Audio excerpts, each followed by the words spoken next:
I'm John Batchelor, Malcolm Hoenlein, Conference of Presidents, Major American Jewish Organizations. We're discussing the suspect secret nuclear weapons program in Iran, the Vienna Accords, the pending debate in the United States Congress to approve or disapprove of what we know of the accords, and now within these last hours of the Special Arrangement 2 between the IAEA and Vienna and the Iranian regime that permits Iran to inspect its own military site, where we know with reason that Iran developed weaponized nuclear warheads. Iran's going to inspect its own site. So we turn now to the facts of the deal, and the major part, follow the money, is $150 billion to be put into the hands of the regime. We welcome Saeed Ghasseminejad. He is an associate fellow at the Foundation for the Defense of Democracy, focusing on Iran's economy. Saeed, a very good evening to you. $150 million. Your opinion. You've studied in Tehran, you've studied in Paris, you're here in the United States. Will the regime, will Rouhani, the president of the regime, will he take that money and put it to work for the beleaguered people of Iran, or will he make war with it? Good evening to you. Good evening. Thank you for having me. Iran's past activities show that Iran will use this money to fund terrorism, to fund those organizations who oppress Iranian people, and the money mostly will go to the Revolutionary Guards and the foundations controlled by Ayatollah Khamenei, who actually control the majority part of Iran's economy. They control 25% of Tehran Stock Exchange. Ayatollah Khamenei himself has vast assets. Reuters estimated that Khamenei's assets are worth $100 billion. And in this deal, what we see is that many IRGC companies, many IRGC officers, and the whole Ayatollah Khamenei's financial empire are off the sanction list. And I think that's a very good sign where the money is going. You have said something about wrote about the fact that human rights were not included at all, and that the United States, the West, are giving the Iranians a pass on human rights. Two things have happened. One is that we see that dissidents are finally finding their voice with some of the public statements here and abroad, and if you could comment on that. And the flip side, what is happening inside Iran? Have the dissident voices of those who have tried to struggle for freedom been empowered or weakened by what's happened? We saw that many diplomats and many businessmen went to Iran after the deal. Like, the deal was signed one month ago, but they went to Iran and they didn't say anything about Iran's human record. They all talked about business deals and things like this. And in this deal, we also haven't seen anything about the human rights. John Kerry and Barack Obama, they didn't even try to release the 4 Americans who are in Iran. Let's not talk about Iranian people. So, looking at Iran's past activities, whenever the West gave the green light to Iranian regime, their answer was to crack down, to do assassination, and to oppress Iranian people. Actually, last week they tried to assassinate two leaders of 2 major Kurd groups. They also executed a political prisoner. And last day, they found a person who was in charge of killing Iranian people during the 2009 protest. They found him not guilty. So I think it's very obvious that what we see is that the crackdown and the operation will increase. And as you said, right now Iranian dissidents are trying to say to the world that this is not the way to go. We actually signed a letter, 53 Iranian dissidents signed a letter telling the world this is not the way to go. You need to invest in Iran's freedom movement. It's a better investment than investing in oil fields, because actually after 10 years, this deal leaves Iran with a vast nuclear infrastructure and with a sophisticated, well-developed ICBM arsenal.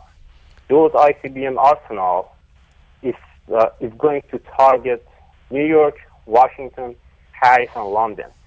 So according to President Obama himself, after 10 years, Iran actually has no limits. They can go and develop the nuclear bomb if they want. So you want to see a change in the behavior of the regime or regime change in Iran. So the best way to do that is that you actually put pressure on the regime on the human rights front. And I think that you will see more and more dissidents coming out, talking about this issue, and saying that they're concerned about the deal. Saeed, the diaspora, it's Europe, it's America, it's Australia, it's South America. Does the diaspora feel at risk after this deal, after the regime gets the money? Malcolm's brought guests here who've told us how people in Buenos Aires favoring the regime are waiting for the money. People in Caracas favoring the regime are waiting for the money. Even Mexico City, we have routine reports from Beirut about Hezbollah boasting about the money coming. Even in Gaza, they're celebrating the idea that there's going to be cash from Iran soon enough. So that means that the money's going to be spread around. Is it going to create a risk for dissidents such as yourself in the diaspora? Do you have reason to be anxious or fearful of your future because Iranian agents will be moving with cash in their pockets? That's a real concern. Not only me, but even ordinary Americans should be concerned about that, because we know that the Iranian regime was going to blow up a restaurant in Washington D.C. to kill the Saudi ambassador there. So again, looking at Iran's past activities, they have killed many Iranian and non-Iranian around the world, in Europe, in Germany, in Austria. They even did some assassination in U.S., but long time ago. But they actually tried to assassinate the Saudi ambassador here in Washington, D.C. So now that they don't feel they are isolated anymore. Now that they have more money, we all need to be concerned. Very obviously, Iranian dissidents have more reasons to be concerned. Just a detail here, Saeed. Do you personally, you're very well spoken. You have English, you have the Farsi, clearly you have lots of connections here at FDD. Do you feel at risk? Of course I feel at risk. I feel less at risk now that I'm in New York than I was in Europe. In Europe, because they have a very good network. In Europe, I was much more concerned. In New York, I am less concerned, but they have much more money. Now the relation between Iran and U.S. probably is going to be we will see a normalization. So I'm concerned that we will see more Iranian agents here in U.S. and we may see some other attempts other assassination attempts.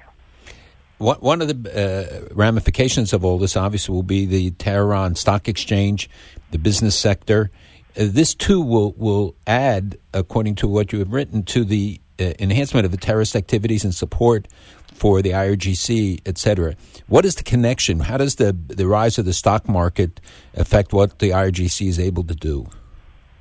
IRGC and Khamenei, the foundations controlled by Khamenei, they control 25% of Tehran Stock Exchange. So we know that, we hear that many Western investors want to go and invest there. And these IRGC and foundations controlled by Khamenei, they actually own the best part of Tehran Stock Exchange, like petrochemical companies, like the telecommunication companies, companies in the automotive sector, companies in the banking. So when these Western investors are going there and investing in these companies, they are actually helping the Revolutionary Guards and the Supreme Leader to fund their activities. What are their activities? Their activities is supporting terrorism around the world, oppressing Iranian people, trying to destroying Israel. They say it again and again. So I want to warn Western investors who are thinking about going and investing in Tehran Stock Exchange that this is actually put them in connection, put them in contact with some entities who are actually doing terrorism, who are funding terrorism, who are doing terrorism, who have killed Americans, who have killed Israelis, who have killed Europeans, and I think that's not a good investment. They need to think about it again. We've been speaking with Saeed Ghasseminejad. He is an Iranian in the diaspora. He is very careful. He's conveying right now the anxiety about the diaspora. We can only look ahead and imagine what this will look like a year, 2 years from now. The reason it's important to take his testimony, the reason, Malcolm, I follow very carefully his opinion, is because in subsequent years we can draw on this for examples of why you do not sit down with wolves, why you do not negotiate with wolves, because their threat is part of their bona fides. It's who they are. It's the character. Saeed Ghasseminejad, he is at the Foundation for the Defense of Democracy. He's personally at risk. So are all Iranians in the diaspora who speak against the tyrants of Tehran. I'm John Batchelor with Malcolm Hoenlein.